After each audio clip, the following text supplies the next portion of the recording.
sendirian, yang lain jangan. Gak ada lo gak rame besti. Jadi perlu dipahami bahwa masuk surga itu rame-rame. Nabi SAW jalan, lalu datang seorang yang berkulit hitam memeluk Nabi. Kata Nabi, kenapa kamu peluk saya? Saya nanti di akhirat gak yakin ketemu dengan engkau ya Rasulullah. Saya hitam, miskin, susah, melarat, hamba sahaya, gak punya apa-apa. Kata Nabi, almar'u ma'aman ahab, orang akan bersama dengan siapa yang dia cintai. Itu dasar yang pertama. Dasar yang pertama masuk surga dengan keluarga itu, dasar pertamanya adalah cinta. Buka Quran.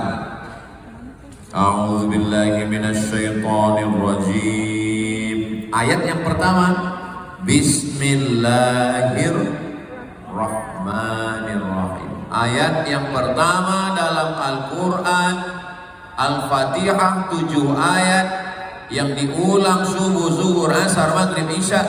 Ayat yang pertamanya adalah cinta. Gak ada cinta di situ Pak Ustadz. Dengan nama Allah yang Maha Kasih dan Sayang.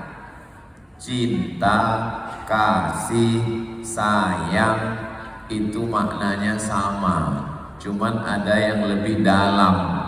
Cinta selalu dianalogikan untuk sesuatu yang cantik. Kalau kita lihat ada orang jalan,